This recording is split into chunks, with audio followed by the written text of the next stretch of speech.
Bismillahirrahmanirrahim. Assalamu alaikum. My name is Farhan Ali Jamali and welcome to the another episode of From the Top Inspiring Conversations. आज जो हमारे guest हमारे साथ मौजूद हैं इस Pakistan leading leadership coach and management consultant one of my very good friend and mentor Farhan Qazi sahab. Sir, thank you so much for being with us. Thank you for inviting me. Sir, I still remember back in 2013 when I joined one of my organizations. So I used to look at you as very seasoned, very dynamic HR profile, and I used to look at you and feel कि जी मुझे भी इसी तरह से काम करना है. And the project that you used to lead, I was fascinated by those projects. So it has always been a pleasure to learn from you, to look at you as my mentor.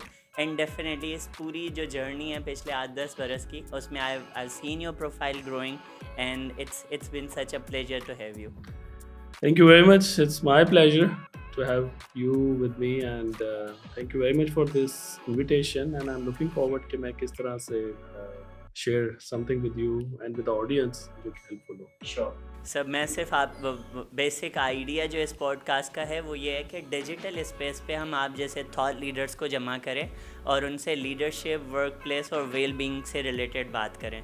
So before I go into the details of the topic, मैं सिर्फ ये जानना चाह रहा हूँ कि इतना जो माशाल्लाह आपका प्रोफेशनल एक्सपीरियंस है, अगर आप मुझे थोड़ा सा बैकग्राउंड बता दें, when did you start your career and वो जो पूरी जर्नी है, how would you define that? So my journey started back in 2005 जब मैंने अपना first graduation complete किया. और I was not in HR, neither in management. I was a technologist. तो मेरा interest technology था. और मैंने 2-3 सालों में समझ लिया कि अच्छा मैं टेक्नोलॉजी में क्या क्या कर सकता हूँ. और उसके बाद फिर मैंने जब अपने MBA की डिग्री परसू की तो वहाँ पे मेरा इंटरेस्ट फिर आना शुरू हुआ towards management, human resource management, people development, leadership development. तो दैट इज़ 2008. और मैंने फिर ज्वाइन किया स्टैंडर्ड चार्टर्ड बैंक. और स्टैंडर्ड चार्टर्ड में I was part of HR team and HR technology team. तो HR टेक्नोलॉजी टीम के साथ में मैं टेक्नोलॉजी भी देख रहा था और HR के प्रोसेसेस को भी समझ रहा था. एंड स्टैंडर्ड चार्टर्ड के पास में बेहतरीन HR मैनेजमेंट फ्रेमवर्क्स, प्रैक्टिसेस थी. आई बिलीव इन 2008 अगर बैंकिंग इंडस्ट्री के आप कोई भी वो निकालते सर्वे तो शायद Standard Chartered is on the top. So I was trained by one of the best people in HR at that point of time. And then I decided कि okay let's do something in human resources. और at that point of time मैंने अपने आप को 5 साल दिया after MBA. अगर 5 सालों में अगर मैं कुछ कर सकूँ तो that would be a career for me. और उसके बाद ये हुआ कि I start working in human resources. I left Standard Chartered. I start my own consulting and as a junior consultant with some senior consultants. और वहाँ से फिर मैं TCS तक पहुँच गया. और by 2013 I'm heading few functions in HR at TCS. So that was a start, just like okay let's do it, and then I reached somewhere. And then TCS helped me to grow a lot in terms of understanding management, understanding बड़ी workforce के साथ काम कैसे किया जा सकता है. और फिर मैंने TCS के प्लेटफॉर्म पर रहते ट्रैवल किया. Karachi, Lahore, Islamabad, Faisalabad, Peshawar, Quetta, almost all the areas जहाँ पे TCS ऑपरेट कर रहा था और जहाँ पे एरिया ऑफिसेस थे उनके. तो वहाँ से मुझे एक्सपोजर मिलना शुरू हुआ कि we have a lot of opportunities in Pakistan, not only for TCS मगर वैसे भी पाकिस्तान में बहुत सारी अपॉर्चुनिटीज़ काम करने के लिए, और ख़ास तौर पे इस एरिया में. एक इंटरेस्टिंग चीज़ ये है कि मेरा HR में आने का पर्पज़ एक ये भी था कि मुझे मैनेजमेंट समझ में आती नहीं थी. तो मैंने जब एजुकेशन हासिल किया MBA तो मैंने कहा कि अब जो मुझे समझ में नहीं आता था वो मैं खुद करके दिखाऊंगा कि कैसे किया जाता है. इतनी लंबी लंबी मीटिंग्स के बजाय हम शॉर्ट मीटिंग्स भी कर सकते हैं. So this is a very interesting area of my self actually, कि मुझे आई वॉज इन टेक्नोलॉजी तो मुझे समझ में नहीं आता था कि इतनी लंबी लंबी मीटिंग्स क्यों करते हैं, कि क्या ब्रेनस्टॉर्मिंग करते रहते हैं हर बार. फिर मैं जब खुद मैनेजमेंट में आया तो I start learning the new frameworks कि अच्छा मीटिंग कम टाइम में भी हो सकती है, स्टैंडिंग मीटिंग्स भी हो सकती हैं, ब्रेनस्टॉर्मिंग जो है माइंड मैप के थ्रू भी हो सकती है। और उसके बाद फिर आए continue my growth with TCS, और टीसीएस ने काफ़ी ग्रो करवाया। और उसके बाद फिर मैं ऑर्गेनाइजेशन डेवलपमेंट और लीडरशिप डेवलपमेंट के लिए मुझे फेलोशिप्स मिली। मैं दुबई में पढ़ रहा था, तो मैं अपने छुट्टियों में जाता था, विच इज़ एनुअल वेकेशंस मैंने तोड़ ली, और मैं हफ्ते की छुट्टी लेकर तो मैंने वो पढ़ना शुरू किया बाय 2014-15। और फिर मेरा इंटरेस्ट चेंज हुआ कि okay now let's take another big step, और फिर मैंने टीसीएस से रिज़ाइन कर दिया at the time when I was heading HR operations, जिसके अंदर I was at head office which you know, और उसमें एचआर ऑपरेशन सारा मेरे अंडर था। टेक्नोलॉजी एचआर की मेरे पास में थी, और almost 5-6 people directly working with me, 15-20 indirectly working with me. So I was very happy there, but I have to take another step, and तो फिर मैं वहाँ से निकला और मैंने कुछ प्रोजेक्ट्स करना शुरू किए, और फिर मैं one of the largest distributor MNP के साथ में ज्वाइन किया, वहाँ पर भी फिर काम किया, और ओसीएस को एमएनपी के जो मर्जर था उसके अंदर एक काम किया, बड़ा इम्पोर्टेंट रोल था मेरा। and it's just working everywhere, like I'm working in HR, I'm reading in HR, I'm learning in HR.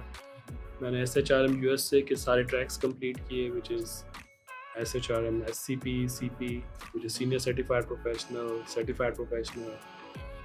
Now right now I have 10 years of recertification experience of SHRM, और मैं 2024 तक के लिए हूँ अभी भी सर्टिफाइड, और अब मैं कोच करता हूँ लोगों को कि सर्टिफाइड कैसे हुआ जाए SHRM के थ्रू। और उसके बाद फिर 2016 में मैंने एक और स्टेप लिया, मैन्युफैक्चरिंग सेक्टर के अंदर डॉलर इंडस्ट्रीज़ के साथ में काम करने का मौका मिला, one of the largest brand in Pakistan in stationery. And then I have by 2019 I have decided okay, let's do your own work, or I have a very good experience with dollar industries. In parallel of this all, I'm continuing. I was doing visiting faculty with Zabist, CBM, and in 2019 IBA Karachi, and I was selected there. And that is because I just want to give back whatever I know in terms of industry, academia linkages, whatever I know in terms of जो मैंने internationally सीखा अभी तक। तो मैं साथ साथ में एज अ विजिटिंग में वीकेंड के अंदर MBA एग्जेक्टिव्स को और HR के इलेक्टिव्स पढ़ाता रहा, और उसकी वजह से मेरे में ट्रेनिंग का भी, जिसे कहते हैं after teaching you have that layer of training आ जाता है। और 2019 में जब भी मैंने अपना काम शुरू किया तो उस टाइम तक मैंने ट्रेनिंग को भी प्रॉपरली सीख लिया था, commercial trainings, online trainings and coaching मैं सीख रहा था, और HR और management I already had 12 years of experience by that time point of time। तो अपनी अब जब प्रैक्टिस शुरू की तो I start working with more people like you, like other great people, Qaiser Abbas is one of my mentor, I think Pakistan में सब जानते होंगे। मैंने और भी काफ़ी सारे इंटरनेशनल कंसल्टेंट से भी मेंटोरिंग ली। वन इज़ नितिन, जो कि इंडियन कंसल्टेंट है, तो उनसे मैंने काफ़ी इंस्पायर हुआ कि किस तरह से कंसल्टिंग को किया जाए। So that's a brief journey. So right now I'm doing consulting, trainings, coaching, and more than that I'm into reading about more ventures and startups, and I would love to invest in that. Wow. So to date I invested very less, but that is one of my current interest, to invest in startups and something which some ideas for next 5 to 10 years to find out something interesting. Thank you so much. Lovely. So such a diverse background, from technology to HR to leadership development, to visiting faculty, and I'm sure that performance management फिर SHRM की certifications, such a diverse background. Which field is like your dear baby? If I can ask you, जिसमें you feel like yeah, this is something I feel more technical. From last 15 years हर 5 साल बाद मेरा पेट area change होता रहा अच्छा. है। In the start my pet area, जिसको आज लोग डिजिटल HR कहते हैं, मैंने ये काम पहले अपने 5 सालों में कर लिया था, विच इज़ 2008-2013। तो उस टाइम पे डिजिटलाइजेशन हम कहते थे HR की, HRIS को इम्प्लीमेंट करना, HCM को इम्प्लीमेंट करना। इफ़ यू रिमेंबर TCS के अंदर face ID concept, one of the largest projects जिसमें 6000 लोगों को कवर किया गया, तो बाद में हर कोई उसी साइड पे आ गया, तो वो हमने उस टाइम पे इम्प्लीमेंट कर दिया था। तो वो 5 साल में मेरा HR technology, digital HR, business process री इंजीनियरिंग, ये सारा एक ही है। तो डिजिटलाइजेशन हम कह सकते हैं कि पास्ट में वो मेरा पेट रहा। उसके अगले 5 साल मेरा पेट एरिया 13 to 18 आप कह लें, is a performance management, performance coaching exclusively. I am kind of a person जो कि परफॉर्मेंस में मैंने सब कुछ ही शायद पढ़ डाला, मुझे लगता है, चाहे वो बैलेंस स्कोर कार्ड हो, OKRs हो, ऑब्जेक्टिव सेटिंग दुनिया की बड़ी ऑर्गेनाइजेशन में कैसे होती है, फाइनेंशियल परफॉर्मेंस क्या होती है, पीपल परफॉर्मेंस कैसे डिफिशिएट होती है। एंड इन नाउ दिस 2018 से लेके अभी ये जो 5 साल है, now my pet area and something which you can say a dear area is a leadership coaching, and I actually really learning and exciting about it, और मैं इसको अप्लाई भी बहुत कर रहा हूँ। आई कुछ number of people C level पे भी अभी मेरा एक्सपोजर ओपन हो रहा है, कुछ जगहों में मैं कर भी रहा हूँ। लेकिन अब leadership coaching I found out कि it is something which can create impact not only at certain level, सिर्फ टॉप लेवल के नहीं, क्योंकि leadership concept is a life skill concept. तो ये आप किसी के साथ भी डिस्कस कर सकते हैं, ये कॉन्वर्जेशन किसी के साथ भी हो सकती है लीडरशिप की। सो वो जो एक होता है ना कि लोग कहते हैं कि मेरा एक ही पेट एरिया बहुत अरसे से, नहीं, मेरा तो मुझे लगता है हर 5 साल 3 साल बाद चेंज हो रहा है। May be the reason is के I'm exploring myself more, I'm learning more. My learning hours are almost exclusive learning hours, which ये जो मैं खुद सीखता हूँ, that is around 60 to 80 hours per year, जिसमें I took trainings, I learn through online और book reading इसके अलावा। फिर जो सिखाना का अमल है उससे भी आप सीखते हैं, जब आप सिखा रहे होते हैं तो आप सीख भी रहे होते हैं। तो अब अगर आप बहुत सीनियर लोगों को सिखा रहे हैं, तो आप जो उनको सिखा रहे हैं, आप उनको लीडरशिप कोचिंग सिखा रहे हैं, वो आपको 10 चीज़ें सिखा रहे हैं। लास्ट ईयर मैंने पंजाब एजुकेशन बोर्ड के लिए 136 उनके non management staff Punjab education board के लिए लीडरशिप एक्सीलेंस के ऊपर वर्कशॉप्स के लिए, तो मैंने उनसे ज़्यादा सीखा कि एजुकेशन बोर्ड कैसे चलता है, पंजाब एजुकेशन बोर्ड ने क्या इम्पैक्ट क्रिएट किया है। उन्होंने मुझसे जो सीखा मैंने उनसे ज़्यादा उनसे सीख लिया। सो आई बिलीव के if you are learning more than you can have more your pet area. So अब अगर आप पूछेंगे आज की तारीख में, तो it is leadership coaching exclusively. And that's how it should be, because we change, things change. So definitely उस change के साथ we learn so many things. True. And so in these last 15-20 years of your career, I would like to know one project that you feel like this was like very dear to you and you feel proud whenever you think of that as one of your accomplishments. That's very difficult, क्योंकि मेरे सारे ज़्यादातर जो approach रही है वो project management रही है काम में, और ये काफ़ी, यानी कि आई डोंट नो कि हाउ टू मेजर के कौन सा वाला आपको बहुत पसंद आया। इज़ दैट मनी दैट कि किसमें ज़्यादा कमाया आपने, या इज़ दैट समथिंग कि इसमें आपने ज़्यादा सीखा। मगर अगर कोई एक प्रोजेक्ट निकालें जो चैलेंजिंग भी था, जिसने इम्पैक्ट भी ज़्यादा क्रिएट किया, जिसकी वजह से जो है वो आई थिंक कि मैं भी काफ़ी ज़्यादा ग्रो हुआ, और जिसकी वजह से ओवरऑल एक इम्पैक्ट अच्छा रहा। I think actually to I would like to share. One is not in Pakistan, one that is in Abu Dhabi. और अबू धाबी के अंदर I was working for a landscaping company, एक project था। So landscaping is a huge business in Gulf. और वहाँ पे मुझे मौका मिला कि उस लैंडस्केपिंग कंपनी के थ्रू मैंने जाके लैंडस्केप्स देखे क्योंकि वो प्रोजेक्ट के अंदर मैं उनको सपोर्ट कर रहा था in terms of capacity building, processes writing, SOPs writing, और वो तो लेकिन उसके साथ में आपको लोकेशंस घूमनी भी पड़ती हैं। तो उसमें मैंने अबू धाबी की बहुत ही एक्सक्लूसिव जगह घूमी, साथ में सीखा भी, अप्लाई भी किया। मैंने एक प्रिंस का गार्डन भी देखा कि प्रिंस और प्रिंसेस के गार्डन्स होते कैसे हैं। So it was fascinating actually. और मैं याश आइलैंड जो है अबू धाबी में, वहाँ पे फार्मूला 1 का रेसिंग ट्रैक भी देखा मैंने। So I think that projects give me 3 to 4 dimensional you can say कि एक्सपोजर, कि मैं बेहतरीन लर्निंग कर रहा था, बेहतरीन लर्निंग करवा रहा था।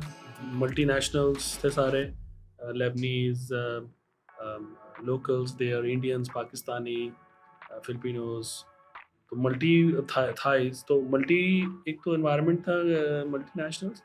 साथ में मैं बहुत अच्छी ज़बरदस्त जगह जो कि मैंने ज़िंदगी में कभी सोचा नहीं था कि मैं घूमूंगा, वो घूम रहा था। Third, we earn very well, so all parameters are like very well. And so that is one of and that helps me to grow as a person as well to the next level of professional, कि अच्छा काम इस तरह भी होता है, multinationals के साथ काम कैसे होता है। उनको मैंने ट्रेन भी किया उस ज़माने में जब मुझे ट्रेनिंग इतनी नहीं आती थी, but I know how to talk. There is another project, I think if I categorize in last 15 years, तो दैट इज़ अ प्रोजेक्ट जिसके अंदर हमने TCS के लिए ही, इफ़ आई रिमेंबर, तो TCS के लिए हमने जो काम किया था उसके अंदर एक स्पेसिफिकली अगर मैं कहूँ तो हमने एक हमारा MMS यूनिट था जिसके अंदर तकरीबन 2000 लोग हायर हो गए थे, और उसमें से हमने फर्दर 800 शॉर्टलिस्ट करने थे for a permanent roles. It's a big project. So उस प्रोजेक्ट के अंदर 800 लोग पूरे पाकिस्तान से उस प्रोजेक्ट के ऊपर थे, जो हमारे लिए, हमने जिनको परमानेंट करना था। तो 2000 टेम्परेरी वर्कर से जब आप परमानेंट करते हैं 800 लोगों को, और ये 800 लोग फिर आपके साथ में एक लाइफ गुजारेंगे, और ये फील्ड के लोग थे। तो इस पूरे प्रोजेक्ट की जो होमवर्क था, और फिर इसको कैसे कन्वर्ट करना है लोगों को, और फिर उन लोगों को मेडिकल इंश्योरेंस भी देनी है, उन लोगों का ख्याल भी रखना है, उनकी सैलरी भी increase. I think that creates a huge impact on 800 families, I believe, and I was one of the major player in that project, क्योंकि एंड में एग्जीक्यूशन जो थी वो मुझे इंश्योर करानी थी अप्रूवल्स के बाद। तो 800 फैमिलीज के ऊपर उनको जैसे कहते हैं ना, जॉब पक्की हो गई, सो परमानेंट जॉब हो जाना, फिर उनके ऑन द रोड होते हैं तो उनकी मेडिकल इंश्योर हो जाना, और फिर वो हर जगह थे पूरे पाकिस्तान में, और मैं शायद मिला ही नहीं किसी को, क्योंकि मेरी टीम ने उसको एग्जीक्यूट किया। मेरा काम था कि उनके लिए सब कुछ रेडी किया जाए, but I have teams in Karachi, Lahore, Islamabad, Rawalpindi, Multan, Hyderabad, Faisalabad, Peshawar. तो उन्होंने फिर बाद में जाके फर्दर रिमोट एरियाज़ में भी, तो जस्ट फॉर इंफॉर्मेशन कि हमने शायद गिलगित में भी बंदा परमानेंट किया, हमने बहुत रिमोट एरियाज में भी लोगों को परमानेंट किया, यहाँ पर इंटीरियर में भी लोगों को परमानेंट किया। I believe that projects give me a confidence to do a large scale projects and creating an impact on 800 families directly or indirectly on behalf of the management. तो वो आपको एक कॉन्फिडेंस मिलता है ना, आप उससे तो आप ग्रो करते हैं। तो ये दो projects I can say, you can, if I can reflect it, it's very difficult for me to reflect it because I've done projects most of the time. So ये दो projects. फरहान, पिछले 15 बरस में how would you see the traditional HR versus the modern HR practices? कोई change आया है या सिर्फ नाम बदल के हमारे सामने वही चीज़ें जो है वो घूम फिर के आती हैं? अच्छा, मेरा थोड़ा सा इस पे जो देखने का तरीक़ाकार है या जो पर्सपेक्टिव है, दैट इज़ कि मैं पहले ये देखता हूँ कि मैनेजमेंट के तरीक़ेकार चेंज हुए या नहीं हुए, क्योंकि for me HR is an extension of management. जो आपकी लीडरशिप है, ये जो मैनेजमेंट है, ये उसकी एक्सटेंशन है, और उनके बिहाफ पे ये काम करते हैं।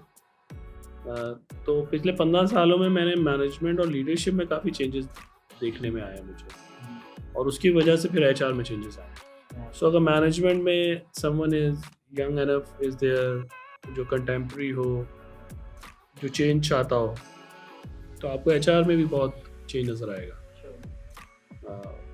अगर आपके मैनेजमेंट के अंदर एक स्टेबल प्रैक्टिसेस हों तो एचआर में भी फिर वही प्रैक्टिसेस रहेंगी, चाहे वो शायद 10 साल पुरानी हो।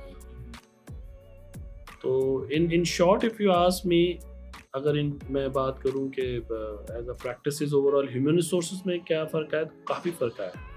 आई स्टिल रिमेंबर 2005 के अंदर मैंने एचआर प्रैक्टिसेस कुछ ऑर्गेनाइजेशंस की देखी थी, अटेंडेंस रजिस्टर पे हो रही है, जो बेसिक प्रैक्टिसेस हैं। डेवलपमेंट ऑफ पीपल तो बहुत ही एक्सक्लूसिव ऑर्गेनाइजेशंस करती है, मगर ये कि लोगों का ख्याल रखना, people care was never there, mental health was never there.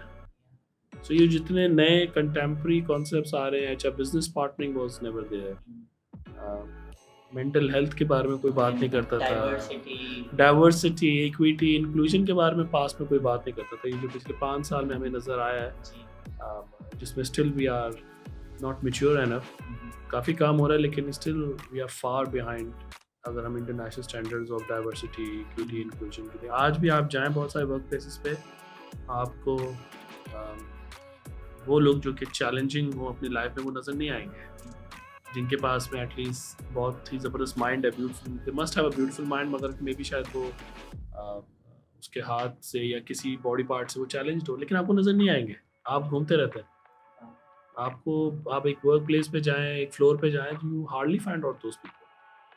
So for me not only that is a diversity में तो बहुत कुछ आ जाता है।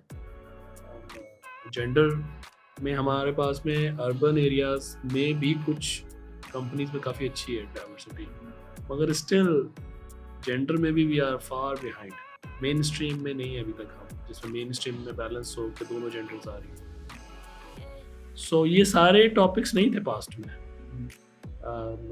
आपके डिजिटलाइजेशन पोस्ट कोविड जितना इंक्रीज हुआ है, तो डिजिटलाइजेशन पास्ट में इतना ज़्यादा नहीं था। I was one of the person who wants के डिजिटलाइज कर जाओ भाई, नई चीज़ों पे आ जाओ, प्रोसेसेस छोड़ दें, मैनुअल प्रोसेसेस छोड़ दें। मैं काफ़ी एडवोकेसी भी करता रहा उसकी। मैंने ज़ैबिस्ट में HRIS का कोर्स इंट्रोड्यूस करवाया। HRIS मैंने ज़ैबिस्ट से ही पढ़ा। 2008 में मैंने MBA किया और 2013 में जाके मैंने उनको प्रपोज किया कि आप HR इंफॉर्मेशन सिस्टम्स पढ़ाएं, और वो मैंने फिर डिज़ाइन करके दिया। आज भी व्हेन आई वेंट देयर, तो MBA के अंदर जो एक इलेक्टिव है HR का HRIS, उसकी बेस आउटलाइन वही है जो कि मैंने बनाई, और उसके बाद वो अपडेट होती रही है, क्योंकि I know this thing need of the time in 2013, but now it's more than that, digital HR you need it. So ये सारे जो जितने इसको हम कहते हैं कंटेम्प्रेरी ह्यूमन रिसोर्सेज, जो इंटरनेशनली भी चेंज हो रहे हैं, एंड पास्ट के अंदर it's more like a personal management. ख्याल तो दोनों तरफ ही रखा जा रहा था लोगों का। पाकिस्तान के कल्चर में कुछ ऑर्गेनाइजेशन में बहुत अच्छा ख्याल रखती हैं, चाहे HR में उसका कोई प्रोसेस हो या ना हो। We have a very good, there are few companies I know जिनकी मैनेजमेंट बहुत ख्याल रखने वाली है, मगर ये कि yes, there are changes. And now coming back to the technological advancement, including AI का ज़माना, even ChatGPT, we are living in this era. And how would you see these changes जो कि AI के शक्ल में हमारे पास आ रही हैं, उनका हमारे वर्क प्लेस पे क्या इम्पैक्ट पड़ रहा है, लीडरशिप पे क्या इम्पैक्ट पड़ रहा है, and what's your take on this? So for me, leadership management, या आप अगर किसी भी रोल में हैं, तो if you ask me one area जो कि बहुत अच्छा होना चाहिए आपका, that is decisiveness, decision making skills. So मैं AI, ChatGPT, robotics और डेटा को कैसे देखता हूँ? मैं ये देखता हूँ कि अगर ये सारी चीज़ें आपकी डिसीजन मेकिंग को इन्फ्लुएंस कर रही हैं, आपकी डिसाइसिवनेस इंक्रीज कर रही है, आपको डिसीजन मेकिंग करने के लिए रिस्क पहले से बता रहे हैं, और आप वो डिसीजन जो पहले 1 दिन में लेते थे, अब आप 30 मिनट्स में ले लेते हैं, तो दैट इज़ एन इम्पैक्ट। लेकिन अगर ये सारी टेक्नोलॉजीज आपको स्टिल आप डिसाइसिवनेस में, डिसीजन मेकिंग में you are not at par, still you are slow, या आप ऐसे ही डिसीजन ले रहे हैं जैसे 5 साल पहले ले रहे थे, और आपके पास में जो है वो मोबाइल, दुनिया का तेज से मोबाइल हो, बेहतरीन कंप्यूटर हो, आर्टिफिशियल इंटेलिजेंस हो, चैट जीपीटी भी हो, which is just a tool, मगर अगर वो आपके way of working which technically we say it's your work style, तो अगर ये आपका वर्क स्टाइल चेंज नहीं कर रहे, और वर्क स्टाइल में मैंने एक चीज़ कही, दैट इज़ डिसीजन मेकिंग, अगर ये तेज़ नहीं हो रही तो फिर तो ये टेक्नोलॉजीज आपको हेल्प नहीं कर सकती, फिर आपको किसी कोच की ज़रूरत है क्योंकि इसका ताल्लुक फिर सॉफ्ट साइड से आ जाता है। I agree with you. So I believe, because for me artificial intelligence मेरी लाइफ में 2004 में आ चुकी थी। Wow. My first degree elective was artificial intelligence. Oh my God. Back in So 2004. I read researches on it, artificial intelligence. ये जो आज हो रहा है मैं ये पढ़ चुका था पहले कि ये होगा, लेकिन कैसे होगा, रिसर्च में तो ये लिखा होता है ना कि होगा, फिर ये होना शुरू हो जाएगा, मगर ये कैसे होगा, टूल्स क्या होंगे, चैट जीपीटी होगा नहीं होगा, ये नहीं पता था हमें। Right. तो मेरी ज़िंदगी में तो शायद आर्टिफिशियल इंटेलिजेंस का इंट्रोडक्शन बहुत पहले आ गया था, लेकिन ऑब्वियसली क्योंकि मैंने वो फील्ड नहीं चूज़ की, मगर ये कि मैं उसको पढ़ता रहा as an base knowledge clear है। So right now I believe कि ये सारी चीज़ें अवेलेबल हैं, ये टूल्स अवेलेबल हैं। If you are in a leadership और आपकी डिसाइसिवनेस फास्ट नहीं हो रही, तो ये टूल्स आपको हेल्प नहीं करेंगे, ये टूल्स किसी और को हेल्प कर जाएंगे। So artificial intelligence, robotics, data analytics, ये सब किसी की जॉब ख़त्म करने या अपॉर्चुनिटी स्किल करने के लिए नहीं आए, ये उन लोगों के लिए है जो इसको नहीं सीखेंगे और इस्तेमाल नहीं करेंगे, उनको ये रिडंडेंट कर देंगे। एंड आई सी पर्सनली, मैं देख रहा हूँ ये, मैं जब मिलता हूँ लोगों से तो I can differentiate between a person who is using those tools and try to become a super human, and those who are say हाँ देखा है, पोस्ट पढ़ी है, मगर अपने काम में इस्तेमाल नहीं कर रहे। सेम एट टॉप लेवल भी मेरी जब डिस्कशन होती है, सो पॉइंट ये है कि आपके पास बेहतरीन ERP है, SAP है, कोई भी है, अगर still if you are taking decision at top level in the same fashion जो आप पिछले 5 साल या 3 साल से ले रहे हैं, तो ऐसी ERP, फिर we need to sort it out कि where is the problem. I see. And wow, amazing. So that's my take on it. Lovely, loved it. और जिस तरीके से आपने इसको सिर्फ एक एस्पेक्ट से कनेक्ट किया, which is like decision making, amazing. Sir, based on your experience of like working with HR and leadership teams, usually जो HR के बारे में परसेप्शन दिया जाता है वो ये कि जी ये तो मैनेजमेंट इनको जो कहती है वो आके करते हैं, और फिर उस पे जो एक सॉर्ट ऑफ लाइक स्टैम्प लग जाता है कि अपना कोई जो है वो से नहीं रखते, they are just like the mouthpiece of leadership team. Is that really the role of HR, और इससे एक कदम आगे या पीछे भी है? सो HR से ज़्यादा तो फाइनेंस वाले ये काम करते हैं। ओके। क्योंकि एक्चुअली फाइनेंस का काम ही फाइनेंशियल मैनेजमेंट है, based on the share holders understanding, और वो तो नंबर्स में होता है, और वो तो हिल ही नहीं सकते कि इतना इन्वेस्ट कर दो, इतना नहीं करो, इतना यहाँ पे पैसे दे दो। तो ये वाला जो काम है, ये जो रोल है, ये तो फाइनेंस ज़्यादा अच्छा करता है। So but let me put through a perspective कि ये पर्सपेक्टिव डेवलप कैसे हुआ कि HR इज वैल्यू क्रिएशन नहीं कर पा रहा, and just typical one. I take it as a maturity level of various maturity level of HR. People कह लें, आप डिपार्टमेंट कह लें या फंक्शन कह लें, एक ही बात है कि आपको 4-5 कैटेगरीज नज़र आएंगी। आपको HR के अंदर लोगों की या डिपार्टमेंट्स की एक कैटेगरी नज़र आएगी जो कि एग्जैक्टली यही काम कर रही है जो आप कह रहे हैं कि जो कहा जा रहा है, this is called instruction based HR। ठीक है, तो एज आई सेड कि इंस्ट्रक्शन बेस्ड तो फाइनेंस भी काम करता है, सब करते हैं। तो इंस्ट्रक्शन बेस्ड HR इससे सबसे छोटा लेवल है, बल्कि इससे भी 0 लेवल पे आप ले लें अनमैनेज्ड HR, यानी कि कुछ है ही नहीं, बस सब कुछ जो है कोई एक इंडिविजुअल मैनेज कर रहा है या अप्रूवल्स बेस्ड चल रहा है, अनमैनेज्ड, कोई प्रोसेस नहीं लिखा हुआ। फिर सेकंड आता है इंस्ट्रक्शन बेस्ड। तो ये मैच्योरिटी लेवल्स हैं। When I say maturity, so maturity को मैं भी बताता हूँ। Then there is another level जो कि थोड़ा सा काम इंस्ट्रक्शन बेस करते हैं और थोड़ी थोड़ी नई इनोवेशन करते हैं। जहाँ उनको मौका मिलता है वहाँ पे वो इन्वेस्ट कर जाते हैं।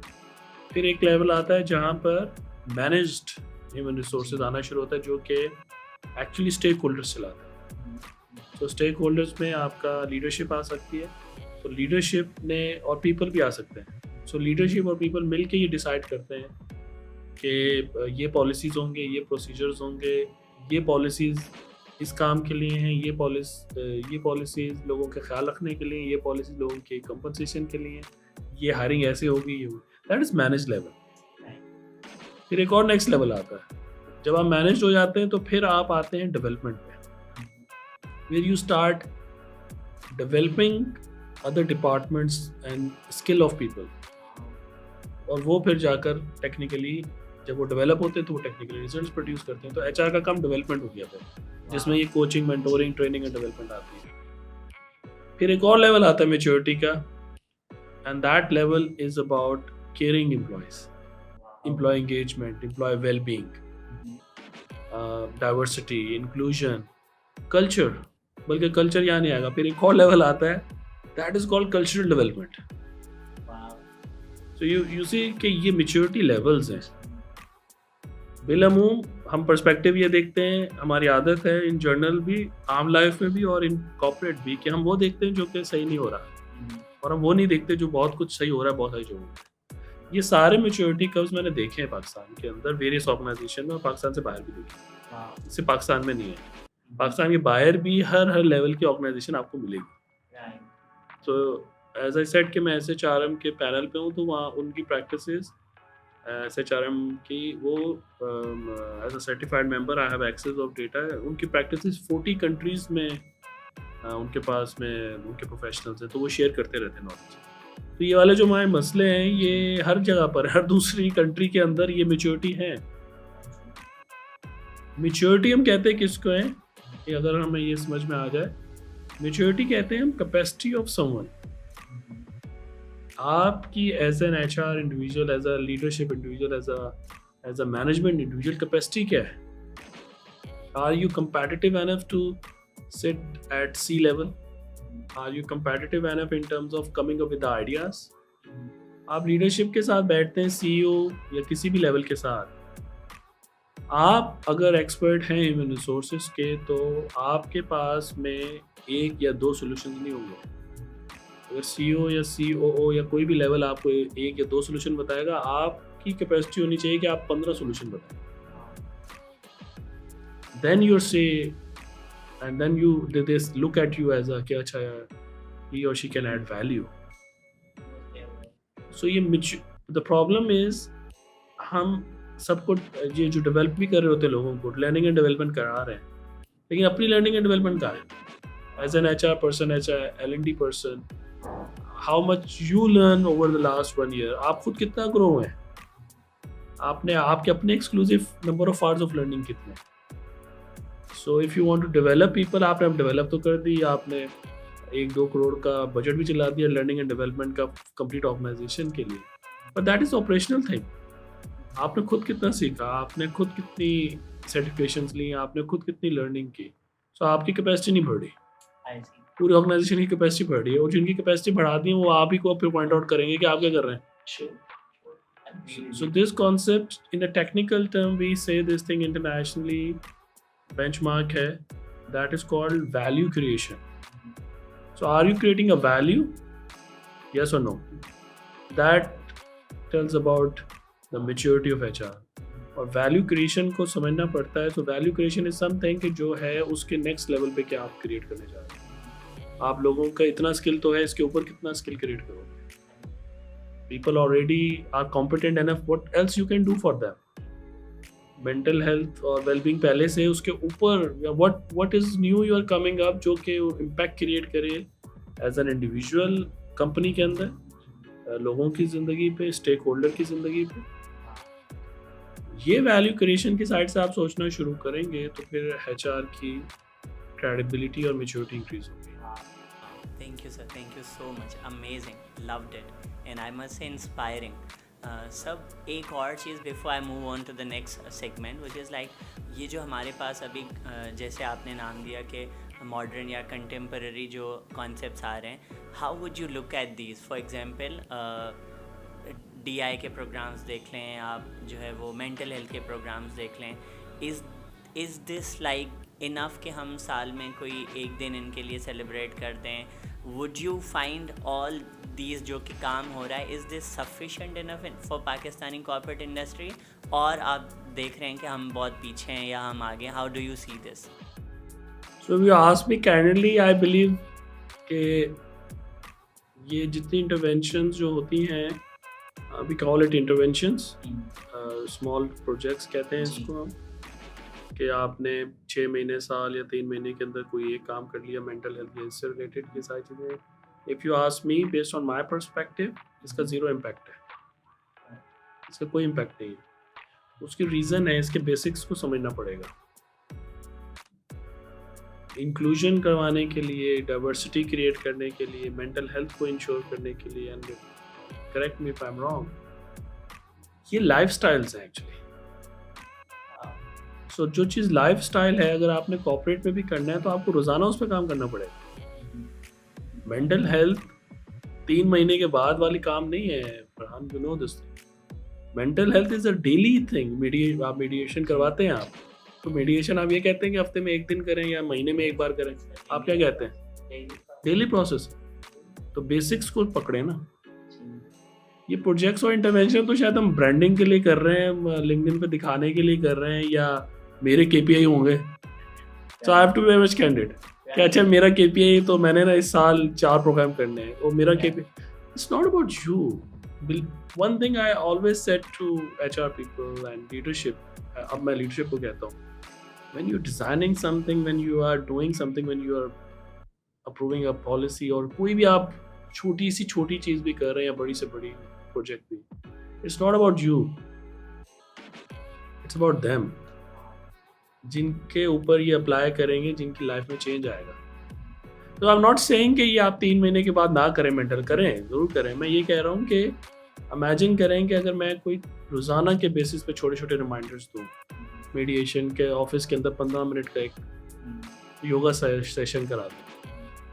15 मिनट 15 मिनट तो हम वैसे ही किसी कॉर्नर में गॉसिप करते हुए गुजार देते हैं, या लोग जो है वो वैसे ही ज़ाया कर देते हैं मोबाइल पे. The basics of well-being, mental health, diversity, equity, inclusion, they are big topics. We can have others sitting on it. मगर इसके बेसिक को अगर आप समझें, डाइवर्सिटी रोजाना सेलिब्रेट करने वाली चीज़ है. यानी कि आप अपनी लाइफ में देख लें ना, आप कहते नहीं है कि खाने पे सब जमा हो. अच्छा वो वहाँ पे बैठा कमरे में कोई छोटा भाई है, उसको कहते हैं जल्दी बुलाओ भाई, आजकल रमज़ान है, आप कहते नहीं कि अफ्तारी पे सबको साथ में करनी चाहिए, ईद पे सबको मिलना चाहिए. अफ्तारी रोज़ाना करें तो सब जमा हो. That is inclusion actually. तो आप रोज़ाना के बेसिस पे आप जब ऑफिस में खाना खाते हैं तो ढूंढते नहीं अच्छा आज कौन नहीं आया, जब अगर आप लोग मिलके खाना खाते हैं. So if we just go back to the basics of it, ये सारे टॉपिक्स रोज़ाना के बुनियादों पे काम करने वाली चीज़ें हैं. So if you are in HR और इन एनी अदर एरिया जहाँ पे आप इन चीज़ों के रिस्पॉन्सिबल हैं, आप ऐसी इंटरवेंशंस या प्रोजेक्ट्स या प्रोग्राम्स, और आप भी ऐसे प्रोग्राम्स पिच करें जो रोज़ाना के बेसिस पे, that start creating a ripple effect. Let me say your company's name. क्योंकि देखिए रोज़ाना करेंगे, रोज़ाना वो कहते हैं ना 1% भी आप अगर रोज़ाना कोई छोटा छोटा चेंज आएगा, तो वर्क प्लेस पे आप इमेजिन करें 240 डेज़ के बाद या 2 साल में यूजुअली लोग काम करते हैं, उसके बाद क्या इम्पैक्ट आएगा. So I'm not a fan of these programs, currently speaking. My basics are a bit different, maybe, or maybe it's correct. I don't know. But I believe on it that it's a daily thing. Thank you so much for putting it so candidly. And also, Samay, I think the same applies for the training as well. Because at times you have to just meet your KPIs और number of training hours अगर आपने पूरे करने हैं, तो फिर उसकी effectiveness और ROI हम कैसे measure कर सकते हैं. अगेन वो अगर हम उसको अपने कल्चर का हिस्सा नहीं बनाते, हम उसको रिलीजियसली ट्रेनिंग को जो है वो प्रायोरिटाइज नहीं करते, हम सिर्फ KPI पूरे करने के लिए या फिर ब्रांडिंग के लिए कि कॉम्पिटिटर ने कराया है तो हम करा दें, So definitely that's why all these intervention, including training ones, I think fails. I think training is just a tool actually. I don't know why people, यानी कि training is one of the tool of development.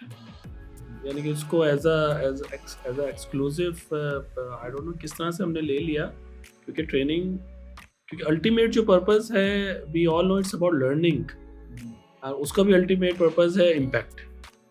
तो आप सीखने के बाद मैं क्या करूँगा, मैं सीखने के बाद साइकिल बना लूँगा, मैं सीखने के बाद यूट्यूब के ऊपर पॉडकास्ट बना लूँगा, तो मैं सीख रहा हूँ ये बनाने के लिए और उसके बाद इम्पैक्ट आएगा। सो ट्रेनिंग तो सिर्फ एक उसका कंपोनेंट है, और ट्रेनिंग के लिए कोई आपको पूरा दिन नहीं चाहिए होता, आपको आधा दिन भी नहीं चाहिए, आपको 2 घंटे भी नहीं चाहिए, ट्रेनिंग 15 मिनट में भी हो सकती है। ट्रेनिंग रिमाइंडर्स होते हैं। For me it's more about learning. So instead of thinking about training is a tool which help you to improve your learning. Coaching is a tool which help you to improve your learning with impact. Mentoring is a tool to get a swift learning. कि जल्दी जल्दी सीखना है तो mentoring पकड़ लो. Book reading is the tool to get a new perspective in learning. So the bigger picture is learning, मगर उसका भी बड़ा impact है कि वो कैसे impact create करता है. तो ये जो ROI है, कॉस्ट बेनिफिट एनालिसिस है, ये सारी चीज़ें तब निकालना आसान हो जाएगी जब आप इम्पैक्ट को देख के चलेंगे। So whenever I receive a query of training, या मैंने खुद पास्ट में जो ट्रेनिंग्स करवाई हैं, या मैं तो खैर एज अ ट्रेनिंग वेंडर भी रहा हूँ, अभी भी एज अ ट्रेनिंग वेंडर हम काम करते हैं, जहाँ ट्रेनिंग सॉल्यूशंस देते हैं, और कंपनी के अंदर मैंने बजट्स भी मैनेज किए हैं। सो आई गो थ्रू 360 डिग्री और एवरी रोल जो ट्रेनिंग में पॉसिबली हो सकता है। शायद इंस्ट्रक्शन डिज़ाइनर में इतना अच्छा नहीं रहा, I am good in making presentations, again giving, may be instruction design के जो बेसिक नीटी गिटीज़ हैं उसमें शायद मैंने ट्रेन बहुत अच्छा किया लोगों को, खुद मैं नहीं रहा, मगर सारे रोल किए हैं। सो आई बिलीव के आपको ट्रेनिंग को अगर इस्तेमाल करना है तो उसको एज अ टूल यूज़ करें इम्पैक्ट क्रिएट करने के लिए। तो जब हमने अभी मेरे पास जब भी अगर कोई क्यूरी आती है, या पास्ट में जब भी रहे, मेरा पहला सवाल ये होता है कि end of the day what you want to achieve out of it. आप इन्वेंट्री मैनेजमेंट में ट्रेनिंग करानी है तो एंड में पर्पस क्या है?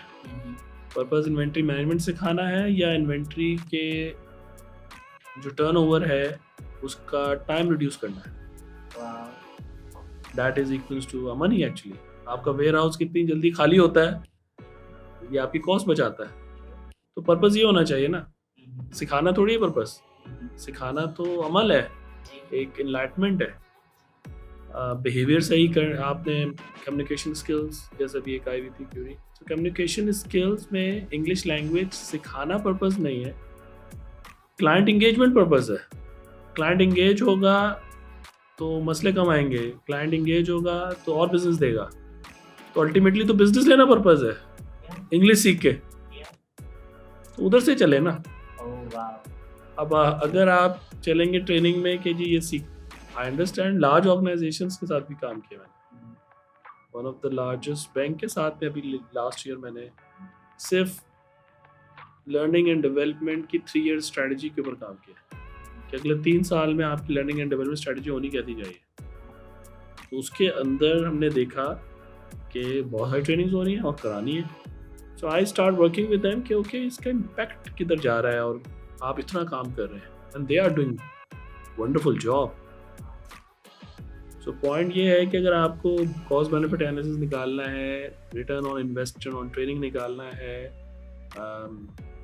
whatever you want to do you can do it, but if you are opting a wrong process or you are opting a half process, you get the half result and the wrong result. Wow, beautifully said. That's my, and I have a conviction because I have seen all the processes. So now sir, again in all your career I'm coming to the third segment, which is like leadership in lifelong lessons. जिंदगी ने sir आपको कौन से ऐसे leadership या life long lesson सिखाए हैं that you hold very close to your heart? So the first thing is you have to be decisive, quick decision making. ये ज़िंदगी ने मुझे सिखाया है। मगर क्विक डिसीजन मेकिंग और डिसाइसिवनेस में फ़र्क क्या है? Decisiveness means you have to take a decision with a complete understanding and understanding all the pros and cons. तो pros and cons को समझते हुए तेज डिसीजन लेना शुरू कर दो, ये मैंने सीखा। तो cons होंगे, क्यों नहीं होंगे, रिस्क होगा, लेकिन आप उस रिस्क की वजह से डिसीजन मेकिंग आपकी स्लो हो रही है या फास्ट हो रही है, दैट्स अ प्रॉब्लम। सो मेरा my learning is life lesson that one has to take fast decision making by looking at all pros and cons and data everything, they can Tej decision ले। And so, what is one value that you hold very dear to yourself? So the one value I think कि जो बहुत ज़्यादा close है कि आप अच्छा means to, क्योंकि एक का ताल्लुक इनसाइड से और एक का ताल्लुक आउटसाइड से। And lately I help someone, maybe my understanding is that magar I help someone to understand ke when we say you have to be honest, it's a value, and empathetic, ये दो values हैं। लेकिन ये दो values हम थोड़ा सा, मुझे लगता है, क्योंकि मैं किस तरह इस्तेमाल करता हूँ वो बाद में बताता हूँ। मैं मुझे लगता है कि हम चाहते हैं कि आप ऑनेस्ट हो, और एम्पैथेटिक में भी हम चाहते हैं कि आप मेरे साथ एम्पैथेटिक हो, जबकि ये उल्टा है। I believe and I practice and I try to practice, I am not saying कि I am on it 100%, I am a human being, गलतियाँ हो सकती हैं, मुझसे हुई हो, कि ऑनेस्ट आपको अपने साथ होना चाहिए, ये उधर से नहीं होना चाहिए, ये यहाँ है, और एम्पैथेटिक आपको वहाँ होना चाहिए। हम उल्टा थोड़ा सा कर जाते हैं। सो आप एम्पैथी आउटसाइड प्रैक्टिस कर सकते हैं। It's about to understanding next person. So these two values I believe कि मैं I try to do it my best in those two values, they are close to me, and I think it's very hard for me as well, क्योंकि मैं इसमें struggle भी करता हूँ। So you have to be honest with yourself and empathetic outside. और इसको आप अगर लाइफ लेसन्स में कंसीडर करें, मेरे लीडरशिप में या लोगों से या पब्लिक डीलिंग में, so I think that helps you a lot. And so the last question before I move to the rapid fire round related to leadership workplace well-being, अगर कोई अभी HR को ज्वाइन करना चाह रहा है, या किसी ने अभी फ्रेश ग्रेजुएट्स हैं, अभी HR को ज्वाइन किया है MTO के रोल में, ऑफिसर के रोल में, what advice would you like to give to them? See, if you want to pursue a career in human resources right now, तो आपके पास में human resources की proper degree होनी चाहिए, which is MBA in human resources. It's a must have thing now. अब ये basic हो गया, एक टाइम पे ये specialized होता था, so this is called a knowledge part. तो आपकी knowledge के अंदर आपकी ये जो education है ये complete होनी चाहिए, MBA in HR preferably Pakistan या पाकिस्तान से बाहर, जहाँ से आप करना चाहें। सेकेंड इज स्किल्स, तो आपके पास में ऑर्गेनाइजिंग स्किल्स, आपके पास में प्लानिंग स्किल्स, आपके पास में जो बेसिक स्किल्स हैं वो बहुत अच्छी उसकी अंडरस्टैंडिंग होनी चाहिए। Plus because of digitalization, because of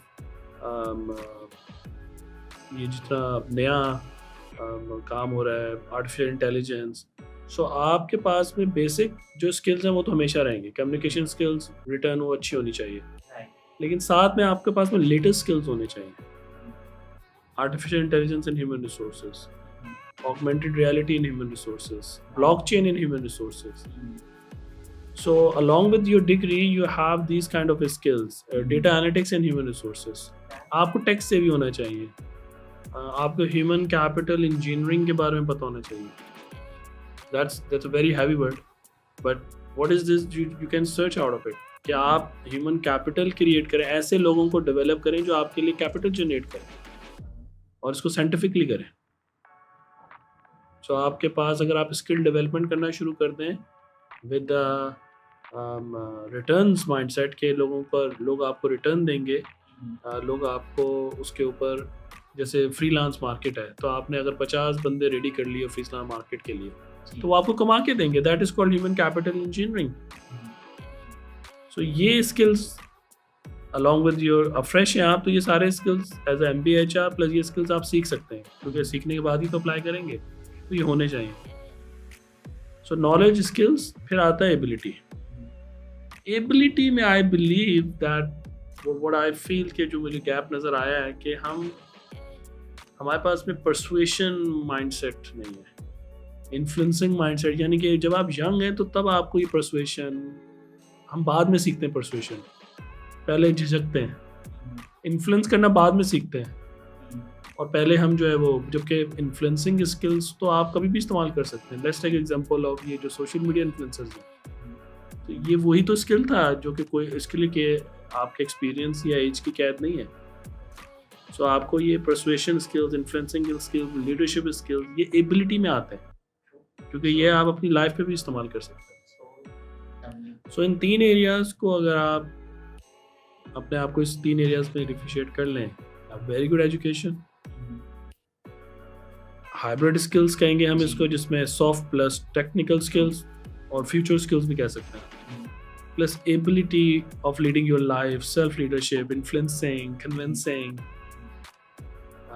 ये अगर आपके पास में हो और आप अपना कैरियर को परस्यू करें HR में, so I think in next 3-5 years you can achieve whatever you want to achieve. Wow, amazing, beautifully put in. I must say that's it. That's like the master class of HR, I must say. And I'm sure कि जो listeners ये देख रहे हैं वो HR में जो अपना करियर बनाना चाह रहे हैं, ये 3 एडवाइजेस पे अगर वो अमल करते हैं तो I am sure they have a long way to go. Sir, now the last part of the podcast is rapid fire round, और ये फील्ड से ही रिलेटेड है, लीडरशिप HR से रिलेटेड है. And the first round is this और that. I know कि हर चीज़ का कॉन्टेक्स्ट और सिचुएशन होती है, बट फिलहाल हम कॉन्टेक्स्ट और सिचुएशन में नहीं जाएंगे. You have to just pick this और दैट. विजन और execution? Vision. Okay, good. Bill Gates or Elon Musk? Bill Gates. Pay for performance or fix a salary increase? Pay for performance. Okay, good. Risk taking or playing it safe? Risk taking. Okay. Data driven or intuition driven? Data driven. Okay. Traditional or flexible working hours? Flexible. Money or passion? Passion. Okay. Structured or unstructured interviews? Unstructured. Okay, good. Resilience or adaptability? Resilience. And continuous feedback or annual appraisal? Continuously. Okay, good. Result or process? Process. Good. Formal documentation or informal discussion? Formal. Okay. Traditional rating or competency based? Competence. Okay. Individual goals or team goals? Individual goals. Okay, now the second round is your favorite. Sir, quick round है कि जी your favorite book? Mindset. Okay. Favorite time management tip? 4 quadrants. Okay. Favorite way to de-stress? Running. Okay, good. And your favorite social media platform? My favorite social media platform is LinkedIn. Okay. Your favorite thing about your job? Flexibility. Okay. This is like fill the sentence, complete the sentence. And these are very interesting. The best way to improve workplace culture is? The best way to improve workplace culture is no attendance. Okay. The biggest challenge facing leaders today is? Leadership vulnerability. The best advice you ever received was? Never do blind trust. In your free time you like to? Read. The biggest challenge you ever faced in your career was? The biggest challenge? No annual vacations. Okay. Okay. And the most important quality for a leader is? Listening. Wow. Your life motto is? Developing people. And last two. The best way to show appreciation to employees is? Appreciate in public. Okay. And finally, the last question. To increase employee engagement, companies should? Companies should improve their inclusion process. Oh my god, wow, lovely. Loved your answers. Amazing.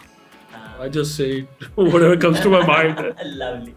Farhan Saab, thank you so much for being with us. To be very honest, this was like inspiring conversation जो हमारी theme है. You made it perfect sense, and I must say I am very much inspired by the wisdom, insights that you shared, even stories that you shared.